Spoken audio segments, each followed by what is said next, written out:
చూడొద్దు అనుకున్నా కనిపించేస్తుంది అది నాకు. ఒక అంటే ఏమంటారు, అదొక అలవాటు అలా అయిపోయింది. ఫేవరెట్ కంటెస్టెంట్ ప్రస్తుతానికి ఫేవరెట్ అంటూ ఎవరు లేరు. ప్రస్తుతానికి ఎవరు బాగా ఆడట్లేదు. టు బి ఫ్రాంక్ చెప్పాలంటే సంజన గారు కొంచెం కంటెంట్ ఇస్తున్నారు. ఆవిడ వల్ల ఈ వారం రోజులు కొంచెం కంటెంట్ వచ్చినట్టు అనిపించింది. ఆమె వెళ్ళిపోతారు అనుకున్నారు కానీ ఆమె ఉంటేనే బాగుంటుంది అని నా అభిప్రాయం. నిన్న జరిగిన ఎలిమినేషన్ ఫేరే అంటారు? Of course fair. ఎందుకు అంటే ఏమీ లేనప్పుడు పంపించడమే బెటర్ కదా. అదే మీకు తెలిసిన వాళ్ళలో మీరు అందరూ ఎవరిని ఇంపార్టెంట్ గా ఎన్నుకుంటున్నారు? ప్రస్తుతానికైతే ఎవరు లేరు. ఇమాన్యుయల్ అండ్ సంజన గారు కొంచెం కంటెంట్ ఇస్తున్నారు. ఆ ఇమాన్యుయల్ అయితే ఆల్రెడీ అతనికి ఉన్న ఏమంటారు హ్యూమర్ వల్ల వెళ్తుంది. అది తీసుకోలేని వాళ్ళు గొడవ పడుతున్నారు. సంజన గారు ఏంటంటే వాంటెడ్లీ కంటెంట్ ఇస్తున్నారు అని నాకు అనిపించింది. వాంటెడ్లీ ఇస్తున్నారు ఆవిడ, కావాలని కాదు. సో ఈ కామెంట్స్ మీద అందరు కూడా మండి పడుతున్నారు, రెస్పెక్ట్ ఇవ్వట్లేదు. నాగార్జున గారు కూర్చొని లాస్ట్ సీజన్ లో వాయిస్ రేస్ చేసిన వాళ్ళలో నేను కూడా ఉన్నాను. దమ్ముంటే కామనర్స్ ని తీసుకొని బిగ్ బాస్ ఒకసారి నడిపించి చూడండి అని చెప్పే వాళ్ళల్లో నేను కూడా ఉన్నాను. ఈసారి కామనర్స్ వెళ్తున్నారు అన్నప్పుడు నిజంగా నేను కూడా హ్యాపీ ఫీల్ అయ్యాను, చాలా మంచి పని చేశారని. బట్ ఇంకొక హ్యాపీనెస్ ఏంటి అంటే అగ్ని పరీక్ష అని ఒక మంచి కంటెస్ట్ లాగా పెట్టి వాళ్ళని సెలెక్ట్ చేసి, అంటే ఒక స్కూల్ కి వెళ్లే ముందు పిల్లల్ని ఎలా అయితే తయారు చేసి పంపిస్తారో అలా తయారు చేసి మరి పంపించారు.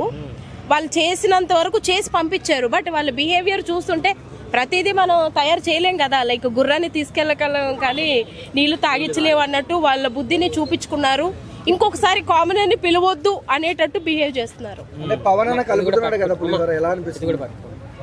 ఏ పవన్ కళ్యాణ్ ఆయన కావాలని అయితే ఏం కలపట్లేదు, అనుకోకుండా కంటెంట్ అలా వస్తుంది అంతే. అది పులిహోర నచ్చిన వాళ్ళకి అది పులిహోర లాగా అనిపిస్తుంది బ్రో, నచ్చిన వాళ్ళకి అది పులిహోర లా అనిపించదు. రీతు అయితే నాకు ఇప్పుడు వరకు అయితే తను జెన్యూన్ గా ఉంది అనిపించింది. నిన్న సృష్టి వర్మ తను జెన్యూన్ గా లేదు అన్నప్పుడు అది కరెక్ట్ కాదు అనిపించింది. ఇంకొకటి మీరు అడగకపోయినా రీతు వర్మ గురించి వచ్చింది కాబట్టి, సృష్టి గురించి వచ్చింది కాబట్టి తనుజ కొంచెం మాస్క్ లో ఉన్న ఫీలింగ్ వచ్చింది నాకు. ఎవరు? అవును, ఆమె మామూలుగానే ఆమె ఎమోషనల్ పర్సన్, ప్రతి చిన్నదానికి ఫీల్ అయిపోయే టైప్ పర్సన్ ఆమె. సో అదే అక్కడ కూడా క్యారీ ఫార్వర్డ్ చేస్తుంది. లవ్ ట్రాక్స్ అని నడుస్తాయి ప్రస్తుతానికైతే ఏమీ లేవు. ఎవరు ఆటలో వాళ్ళు ఫుల్ గా ఆడేయాలి అనుకుంటున్నారు. ప్రియా ప్రతిదానికి నోరేసి పడిపోతుందేమో అనిపిస్తుంది. తన వాయిస్ వింటేనే కొంచెం ఇరిటేటింగ్ గా ఉంది యాజ్ ఎ ఫీమేల్. నాకు కూడా అందరూ అమ్మాయిలు అబ్బాయిలే కదా, ఏం చెప్పాలి? మీ క్వశ్చన్ ఏంటి? ఇప్పుడు మర్యాద మనీష్ ఎలా ఆడుతున్నారని చెప్పి. మర్యాద మనీష్ ఇప్పటికీ కూడా ఆయన ఒక ట్రాజెడీ, లైక్ ఆయన ఒక క్యాలిక్యులేషన్స్ లో ఒక క్యాలిక్యులేటర్ పట్టుకొని మాట్లాడినట్టే మాట్లాడుతున్నారు. ప్రతి విషయం కూడా చాలా ల్యాగ్ అవుతా ఉంది. ఇంకోసారి మొన్న హరీష్ గారికి ఎలా అయితే ఒక రౌండ్ పడిందో అలాగే మనీష్ గారికి కూడా కొంచెం ఎడిటింగ్ చేస్తే బాగుంటది, కత్తిరిస్తే బాగుంటది అనేది నా ఇంటెన్షన్. నెక్స్ట్ ఎవరు ఎలిమినేట్ అవుతారు అనుకుంటున్నారు? ఎవరి మీద? నిన్న పెట్టిన గేమ్ మీద చాలా ట్రోల్స్. నిన్న పెట్టిన గేమ్ నేను కూడా చూసాను. భరణి గారు ఆడారు, లైక్ ఎవరైనా గెలవాలన్న ఉద్దేశంతోనే ఆడుతారు. బట్ ఆడే ముందు ఎవరిని ఎలా పట్టుకుంటున్నాం అనేది కూడా చూడాలి. ఇమాన్యుయల్ ని పట్టుకున్నప్పుడు ఆయన మెడ దగ్గర పట్టుకోవడం జరిగింది. హీట్ ఆఫ్ ద మూమెంట్ ఏదైనా కావచ్చు. సో అలాంటివి కొంచెం చూసుకోవాలని నాగార్జున గారు కొంచెం చెప్తే బాగుంటది అనేది నా ఇంటెన్షన్.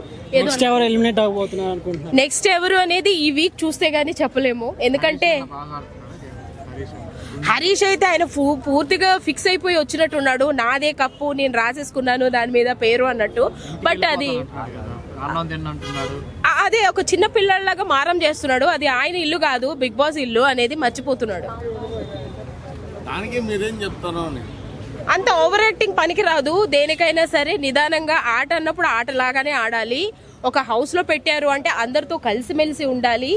ఆ హౌస్ హార్మనీ అనేది నీ వల్ల పాడవకూడదు. బాగాలేంది బాగా చేసేలాగా, లేకపోతే నువ్వు చేయలేకపోతే మూసుకొని కూర్చో, అంతేగాని ఓవర్ యాక్టింగ్ చెయ్యొద్దు. టాప్ 5 లో ఎవరు ఉంటారు? ఇప్పుడైతే ఏం చెప్పలేము, ఏ రోజు ఎలా ఉంటుందో తెలీదు. ఎందుకంటే వెళ్ళిన 2 రోజులే సంజన వెళ్ళిపోవాలని చాలా మంది ఆడియన్స్ కూడా అనుకున్నారు. అలాంటిది ఆమె కెప్టెన్ అయి కూర్చున్నారు. ఎవరు ఎక్స్పెక్ట్ చేయలేదు. వెళ్తారు బట్ మీకు తెలిసిన వాళ్ళ పేర్లు చెప్పండి. వెళ్ళాలి అనుకున్నది అయితే మాత్రం సంజన, ఇమానియల్, అంటే మన సెలబ్రిటీస్ లో. ఇందులో మాత్రం లైక్ కామనర్స్ లో పవన్ కళ్యాణ్ బాగా ఆడితే అబ్బాయి ఉంటాడు. ఇంకొకటి రామ్ రాథోడ్ ఉండాలనుకుంటాను. అబ్బాయిని నేను ఒక సెలబ్రిటీ కన్నా కూడా ఆ అబ్బాయిని కూడా ఒక కామనర్ గానే నేను చూస్తున్నాను. ఎందుకంటే అబ్బాయి కష్టపడి పైకి వచ్చాడు, ఒక సెలబ్రిటీ 1 night లో అయిపోయాడు. బట్ ఆ అబ్బాయి ఉండాలని నేను కోరుకుంటున్నాను. యాక్టింగ్ జరుగుతూ ఉంది. మన శ్రేష్ఠ వర్మ వచ్చినప్పుడు ఏం చెప్పింది? ఒకటే చెప్పింది, ఫ్లూట్ జింక ముందు శ్రేష్ఠ వర్మ ముందు కాదని చెప్పింది. నేను ఒకటే చెప్తున్నా, శ్రేష్ఠ వర్మకి ఎలిమినేట్ అయిపోయింది కదా. ఏంటంటే ఫ్లూట్ నువ్వు నీ డ్యాన్స్ ముందు ఊదు, జనాల ముందు కాదు. అర్థమైందా? అలా జనాల ముందు చేస్తే ఇలాగ అయిపోయింది, ఎలిమినేట్ అయిపోయింది ఫస్ట్ సారే. ఫేర్ కాదు, ఇంక రియల్లే అవుతుంది. ఎందుకంటే ఆల్రెడీ ఇచ్చారు కదా, పబ్లిక్ టాక్ అయిపోయింది. మీడియాలో ఎక్కడ చూసినా అదే వస్తుంది కాబట్టి ఇంకా అయిపోతుంది. కావాలని ఆమెను ఎవరు ఎలిమినేట్ చేయలేరు. ఆల్రెడీ ఆమెకి ఎంతో బ్యాక్గ్రౌండ్ ఉంది. బ్యాక్గ్రౌండ్ లేదే జానీ మాస్టర్ బొక్కలో దొక్కిందే. ఆమె చాలా బ్యాక్గ్రౌండ్ ఉంది. ఇంకా మన ఆయన ఏదో హిమ్మనీళ్ళు అంటున్నాడు కదా, నన్ను నడుము గిల్లాడని సంజన. ఇదేమైనా ఇలియానే నడుము గిల్లడానికి? ఆయన ఏదో ఇంత వేసుకొని పందివారిలో ఉన్నట్టుండి ఆయన గిల్లేస్తారట చూడండి. ఇప్పుడు మొన్న వరకు కోడిగుడ్డు గురించి, ఇప్పుడు అటికెల గురించి వస్తూ ఉంది. ఎక్కడ చూసినా ఇంకా బిగ్ బాస్ ఈసారి ఇంకా నాకు తెలిసి అయితే ఫస్ట్ శివబాలాజీ గారికి బిగ్ బాస్ 1 ఇచ్చారు. ఎందుకంటే అప్పుడు మన అందరం కనెక్ట్ అయిపోయి చూసాం. జూనియర్ ఎన్టీఆర్ గారు ఉన్నారు. సెకండ్ సారి ఇట్లా వచ్చింది. బిగ్ బాస్ 7 పల్లవి ప్రశాంత్ వరకు పర్లేదు. బిగ్ బాస్ 8 నిఖిల్ కూడా కొద్దిగా పర్లేదు. బిగ్ బాస్ 9 అయితే పూర్తిగా డిజాస్టర్ అయిపోయిందండి వీళ్ళు చేయబట్టి. మనోడేమో పులిహోర కలుపుతున్నారు రీతి వర్మతోటి. ఇక ఏం చేస్తావు, ఆడు పులిహోర కలుపుతుంటే ఇమ్మని లాగుతారా? నాకు ఏం తక్కువ, నాకు నెత్తి మీద బొచ్చు లేదు, మిగతాది మొత్తం నేను కూడా కలుపుతాను, నేను కూడా పోయి కలుపుతా ఉన్నాడు. మొత్తానికి అయితే బిగ్ బాస్లో మొత్తం అరాచకం జరుగుతూ ఉంది. ఫేవరెట్ కంటెస్టెంట్ అంటే ఇంకా మనకి ఎవరైనా పవనే ఉన్నాడు. ఇంకా కొద్దిగా గొప్ప ప్రియా కూడా, ఆమె పర్ఫార్మెన్స్ కూడా పర్లేదు. సుమంత్ శెట్టి కూడా కొద్దిగా పుంజుకుంటున్నాడు కదా, బలం వచ్చేస్తుంది ఆయనకు కూడా.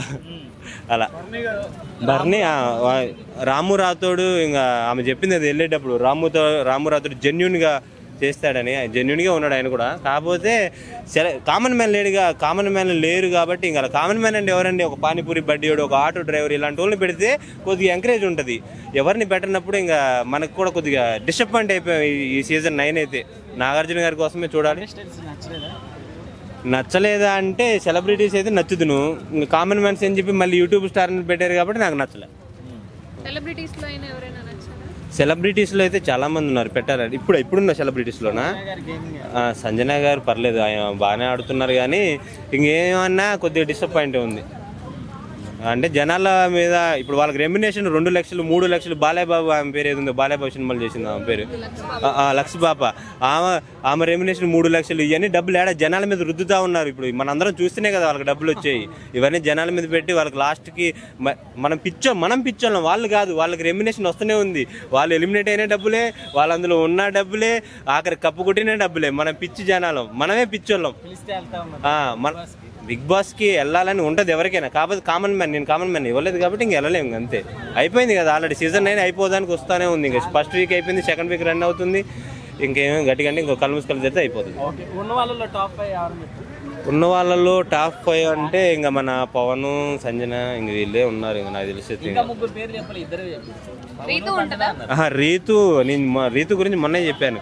రీతు ఉంటుంది. ఇప్పుడు ఒకరిని ఎలిమినేట్ చేసేసారు కదా శ్రేష్ఠ వర్మ, ఇంక రీతువే ఉంటుంది మెయిన్గా వచ్చేది లీడ్లో.